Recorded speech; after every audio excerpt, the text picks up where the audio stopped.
It started with the scratching behind the walls. When Laura and Michael Hensley moved into the old farmhouse with their 2-year-old daughter Emma, they were searching for peace. They both grew up amidst city sirens, streetlights, and restless neighbors. So, when they saw the 19th century farmhouse nestled in a quiet stretch of Pennsylvania countryside, it felt like fate. The white paint was peeling, the windows needed resealing, but it had charm. More importantly, it had silence. They moved in on a rainy Thursday with their golden retriever Boone, a calm and faithful 6-year-old rescue.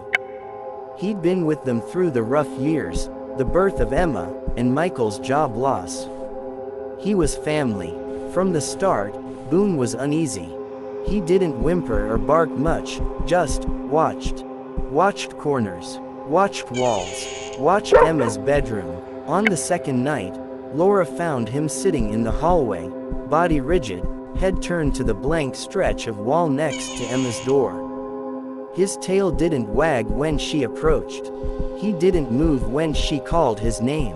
Only when she reached for the doorknob did he stand, step between her and the door, and growl. Low, quiet, measured. She stepped back, startled. "Boone," she whispered. "What's wrong with you?"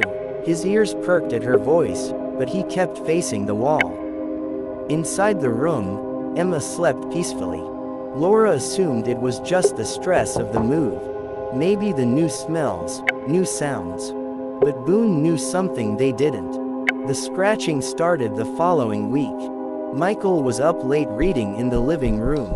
The fireplace crackled softly behind him, and Boone lay dozing nearby. That's when the sound came, soft, rhythmic, like fingernails trailing over wood. He turned down the volume of the TV and listened. Scratch, pause, scratch, scratch, pause. He walked toward the wall and pressed his ear to it. Nothing. Boone was now sitting up, alert. Staring again. Michael figured it was mice. Old house. It happens. The exterminator came 2 days later, examined every inch of the house. No droppings. No chewed wires. No entry points. "You're clean," the man said. "But call me if you hear it again." That night, the scratching returned. Laura heard it, too. So did Boone. This time, it came from Emma's room. It was a Sunday afternoon when Emma first mentioned the wall boy. Laura was folding laundry while Emma played in her room. The sun was bright, filtering in through the lace curtains. Boone lay in the hallway just outside her door, ears twitching. Laura heard Emma talking. She peeked in. The little girl stood in the far corner, facing the wall, her small hand pressed against it. She was giggling, whispering things. Her back to the door. "Who are you talking to, sweetheart?" Laura asked. Emma didn't turn. "My friend," Boone growled, deep in his throat. "Your friend?" Laura asked, trying to keep her voice light. "What's your friend's name?" This time, Emma turned. Her blonde curls bounced, and her cheeks flushed with play. "The wall boy. He doesn't like Boone." Laura laughed, nervous. "That's silly." Emma frowned. "He says Boone's mean. He says Boone watches too much." That night, Boone didn't leave Emma's door. He stood there, the entire night, tail stiff, nose pointed at the wall inside. Days passed, then weeks. Emma became more withdrawn. She still giggled, still played, but mostly in the same corner, talking to the wall boy. Laura and Michael assumed it was a phase, a byproduct of being an only child in a quiet house. But Boone's behavior grew worse. He wouldn't let Emma sleep without standing guard. He'd snarl at walls, bark at empty doorways. Once, Michael found him scratching frantically at the floor beneath Emma's crib, whining. "We should take him to the vet," Michael said. "This isn't normal." But the vet found nothing.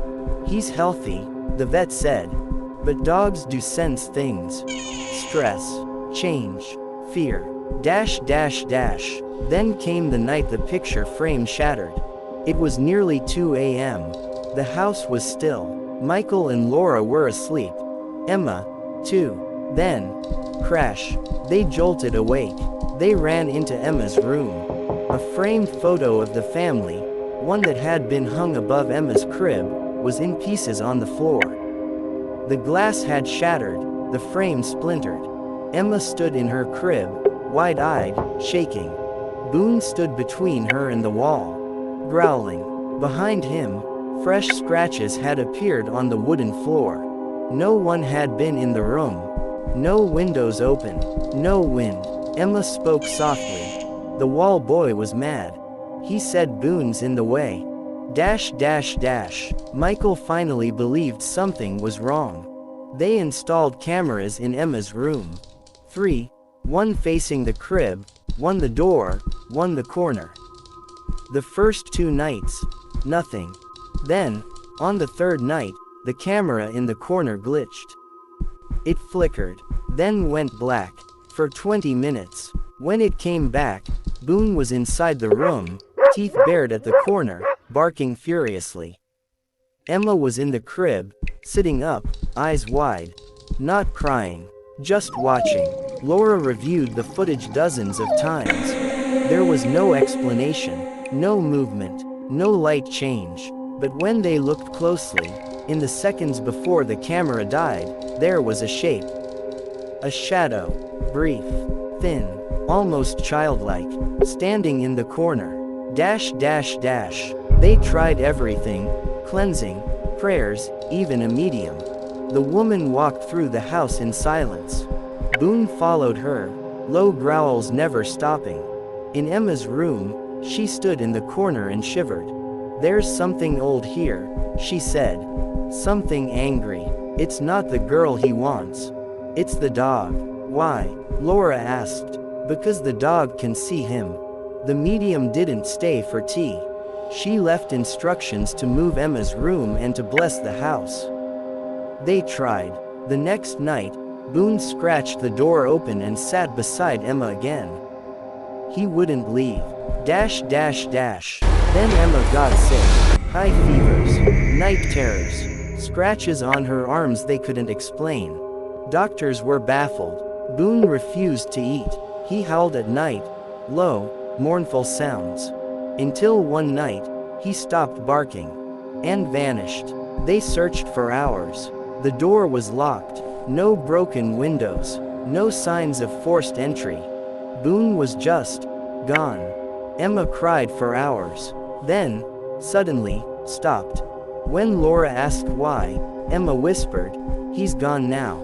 The wall boy said he took care of him." Dash dash dash. 3 days passed. Then the smell started. They found Boone in the crawlspace behind the walls. Twisted, broken, as if he'd been thrown. His body wedged behind beams that hadn't been disturbed in decades. They buried him in the backyard under the oak tree. Emma never mentioned the wall boy again. But every now and then, at night, she'd stare at the corner and smile. Dash dash dash. If you're reading this and your dog growls at empty corners, listen. They see more than we do. Dash dash dash. End.